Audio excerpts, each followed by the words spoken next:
Welcome to our retirement, folks.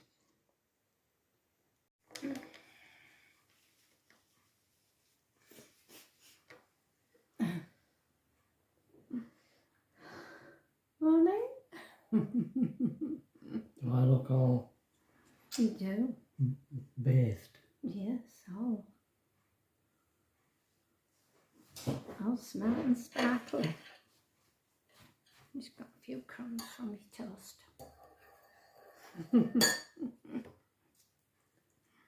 Here we are, folks. There we are.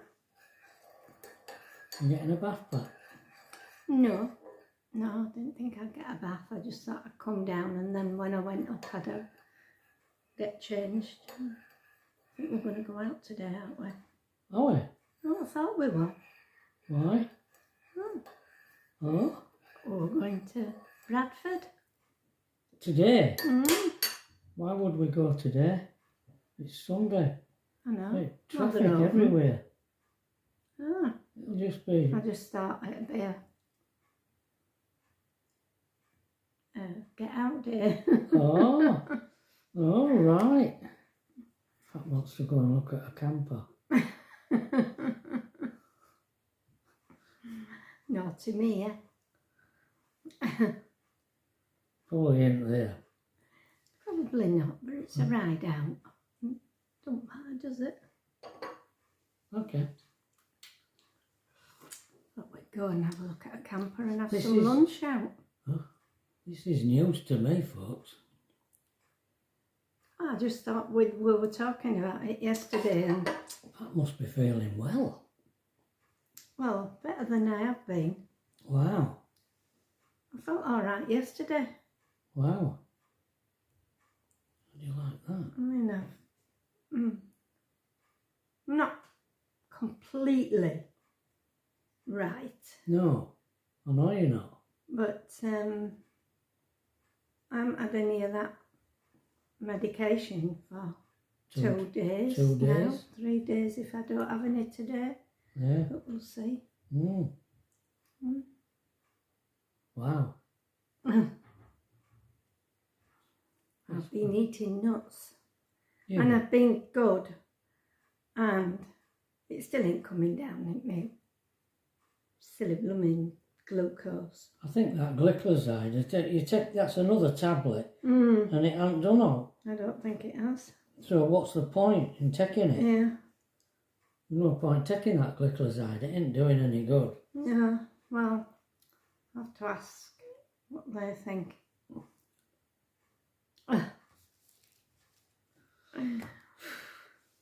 This is what I've got. This is what the battle I've got. So...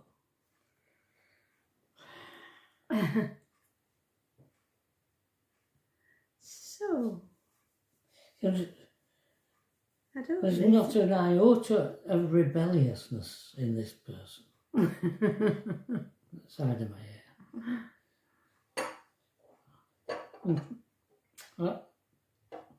I'm just trying to think whether you once did rebel. What about? I don't know. But it was a shock. It was a shock.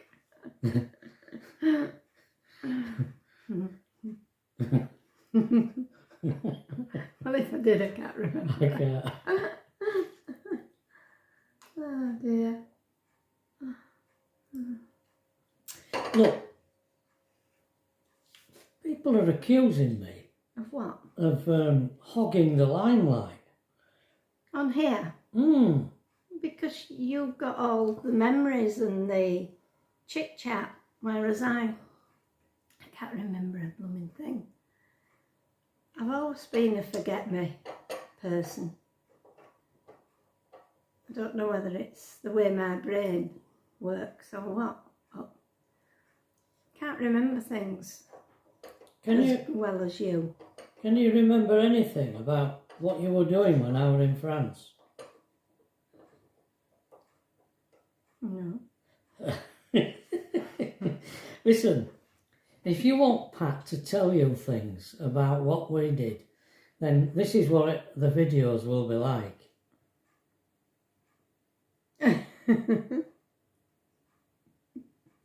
Nothing. I It can remember a few things, but not specific things like that. I mean, we did such a lot, didn't we, in a period of time. Oh, his feet didn't touch ground. Yeah. And I mean, that was our period of wilderness years as well. Got to that. Not quite yet, Not quite. No.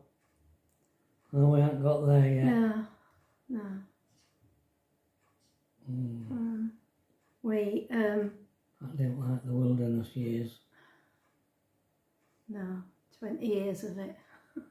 I didn't like it. Oh dear.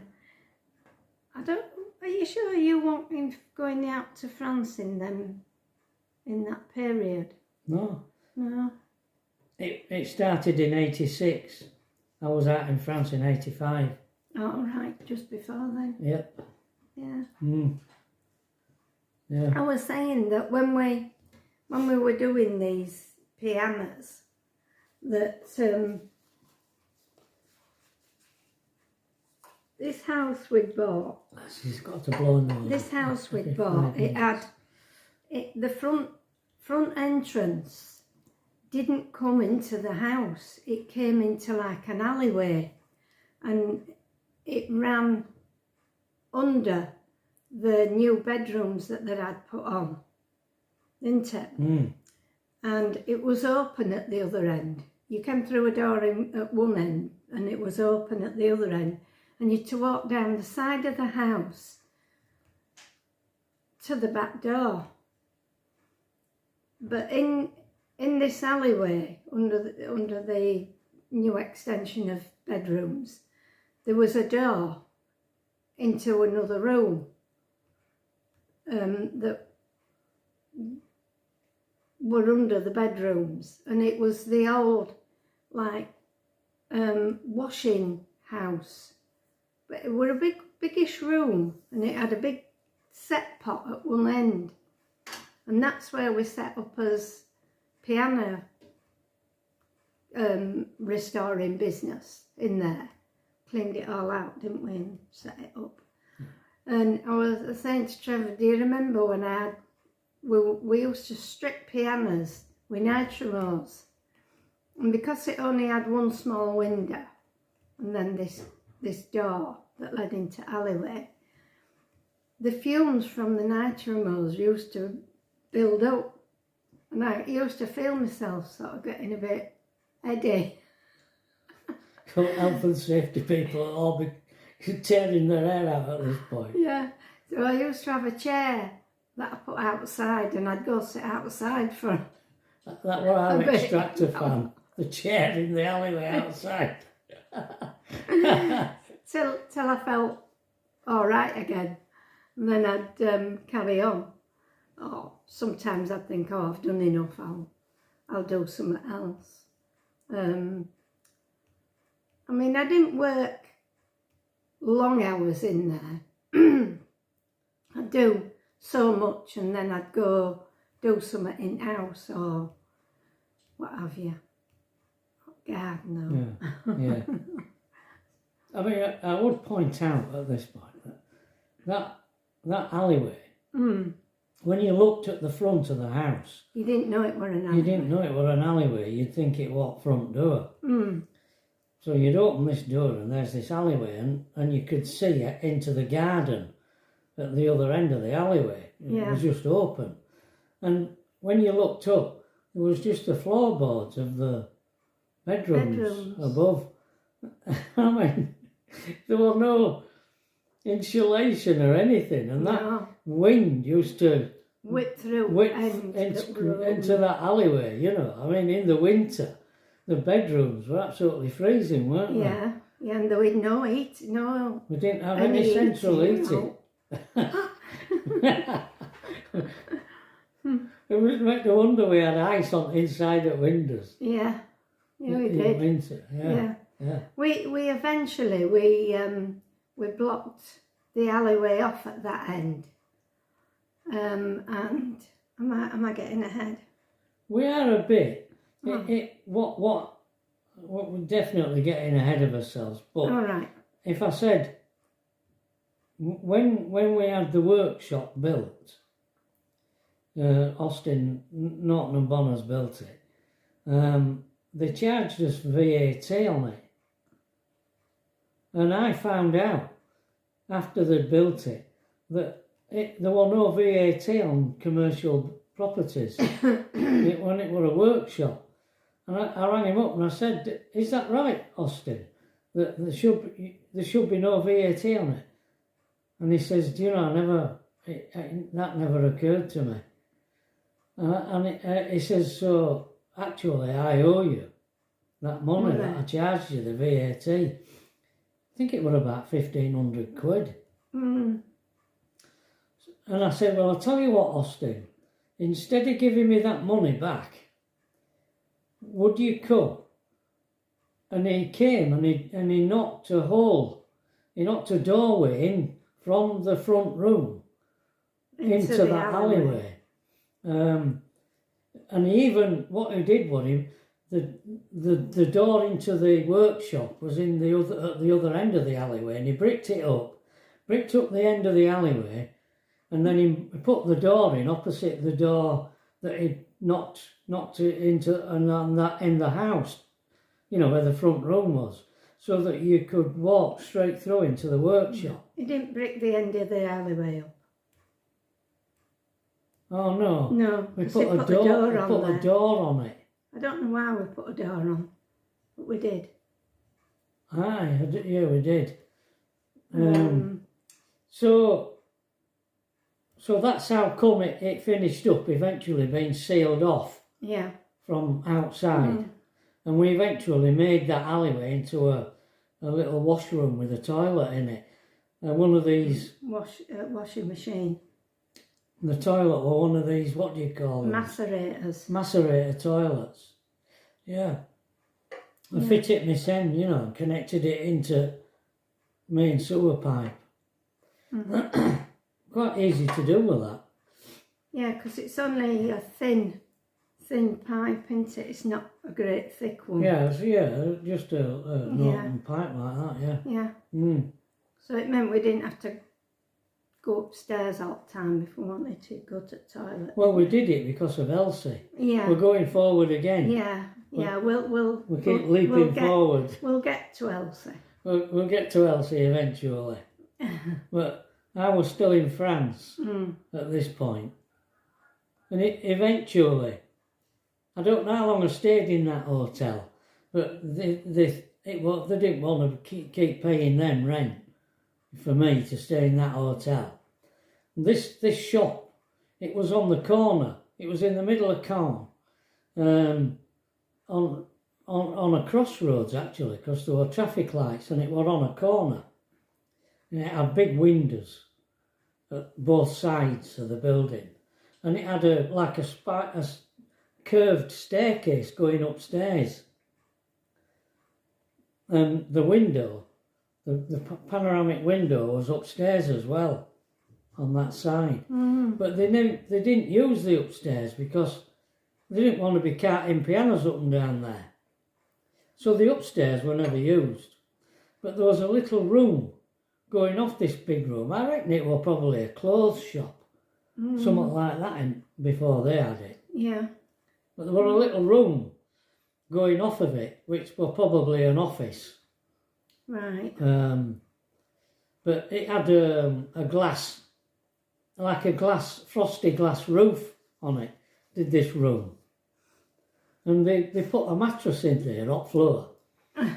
And I think it had another little room going off of it as well, with a sideboard in there. And they put a telly in there, and a sideboard. And they made this into a sort of little flat. It was just this empty, big empty room upstairs with this glass roofed off shop with a mattress in it where I slept. and this other little room with a sideboard in it and a telly. And that's where I stayed like Lord Fauntleroy.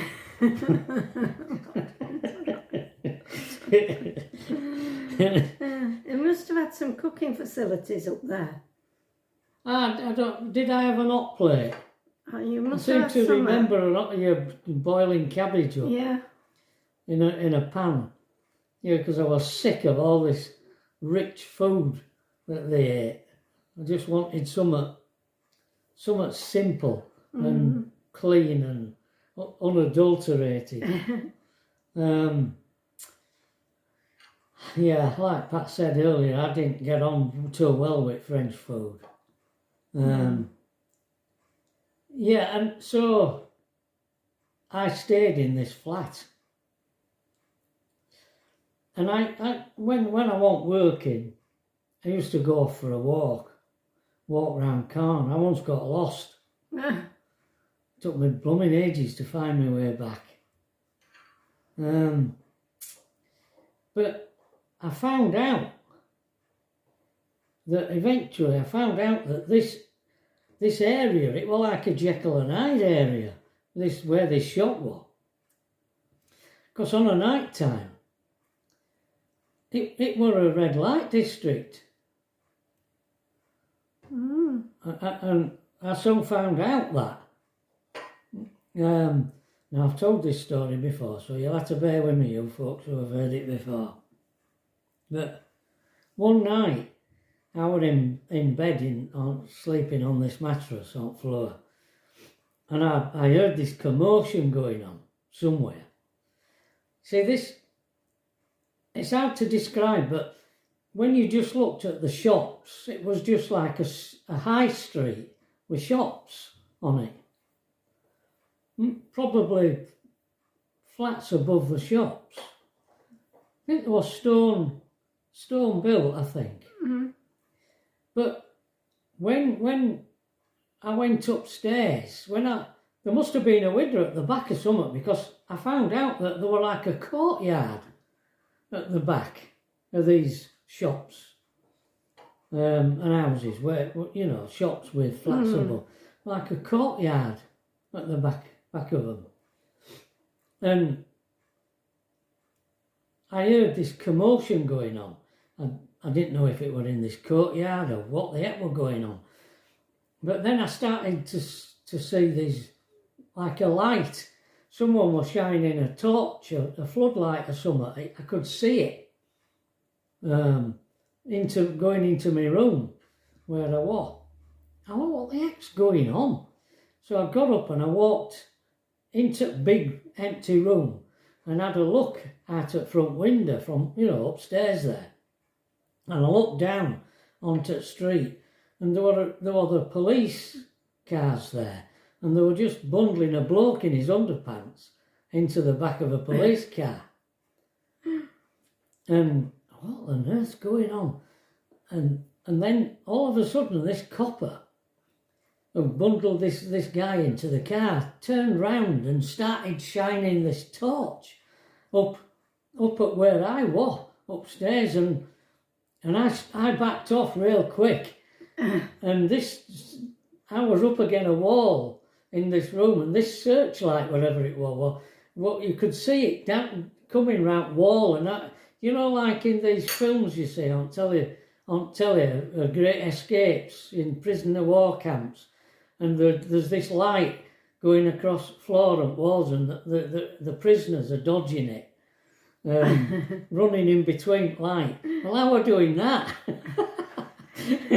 Flattening his son up against wall and dodging this searchlight. Because I thought, how can I, who don't speak French, explain who I am and what I'm doing there?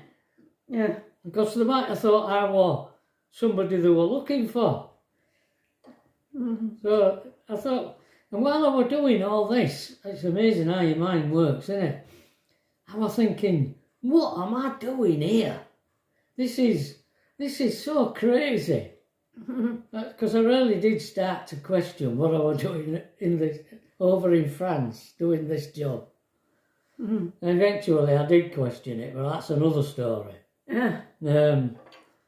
But yeah, following day I was telling John Michelle about this, and he told me, he says, well, yeah, it is a red light area. You know, it's a notorious area in Caen. Oh, yeah, nice. Trust me. Yeah.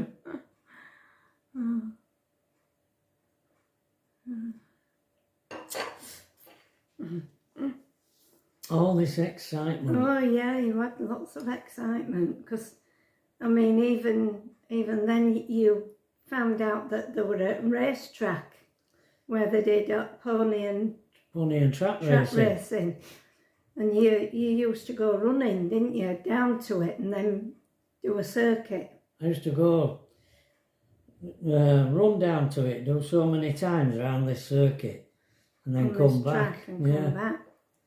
Yeah, and one day when I was coming back, I was walking up in Caen, up towards the shop.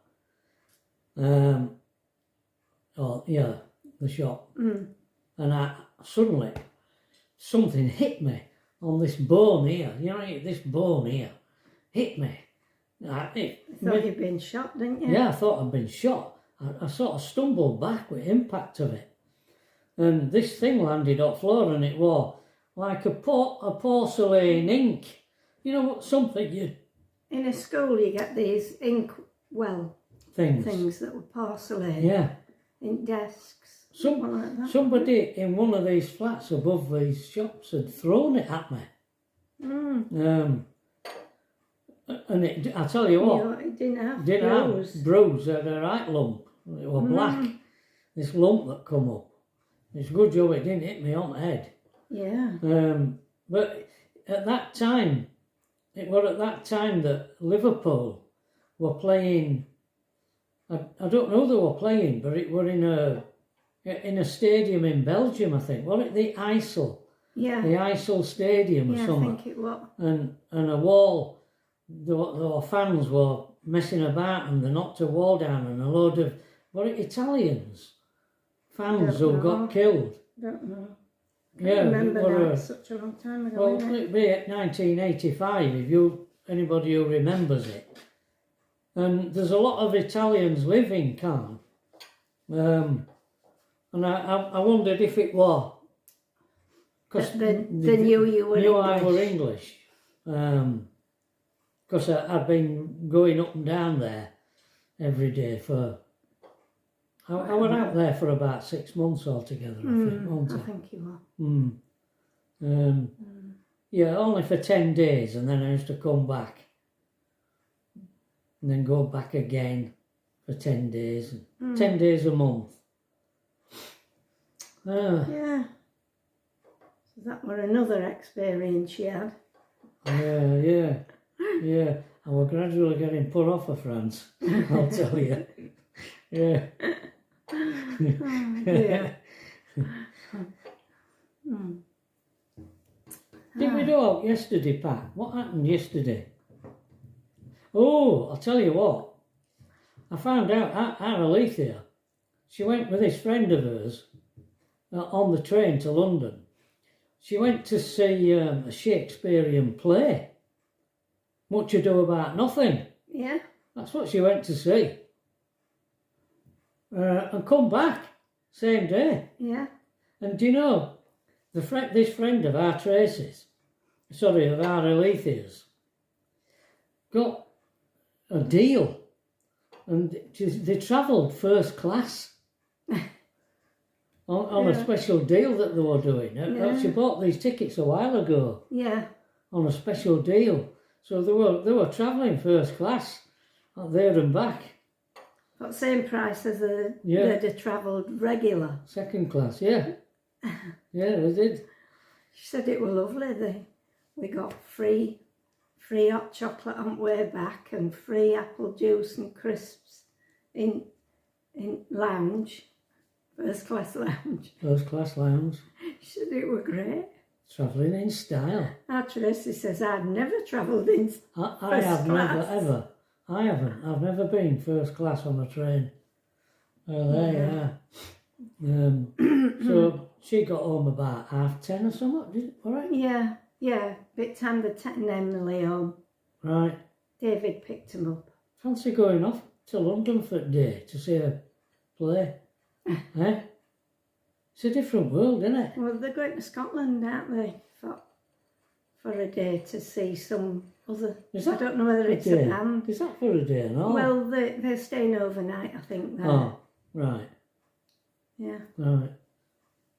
Now Tracy says, it's lovely, isn't it, what you can do on student grant? Yeah. Wish I were a student. I know. But our Alethia's always been a saver. Mm. All her birthday monies and Christmas monies and just things she's saved up, hasn't she? And so, that child trust fund money as well. Yeah, she got that. She's just saved it. Yeah. It's all saved. Yeah. So she's entitled to spend it on herself, isn't she? Now she's out and about. I don't think she does spend a lot of money. No.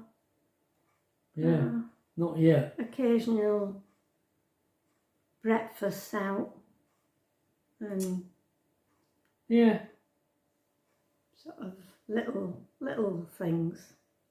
She did a little pottery course in a day, didn't she? Oh yeah. Where she did that little, what were it? Were it a cat or a rabbit? I don't know. Can't remember what it was. Oh, an owl. An owl. An owl, because a granddad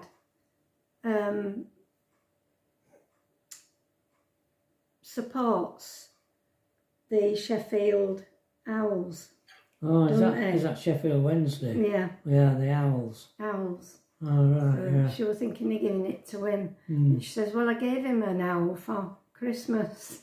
Oh, oh right. It's funny because Bill, a granddad, he supports Sheffield Wednesday, and David, his son, he supports Sheffield United. They're at the top at the moment. Are they Sheffield United? Oh wow. Yeah. Oh. And a friend of Tracy's came. He's a filmmaker. Yeah. And what film is he involved in? He was there's a new series out called Verdi, is it? Oh, yeah, I think it's Verdi. Verdi. It's set in Bradford, and it's about, I think,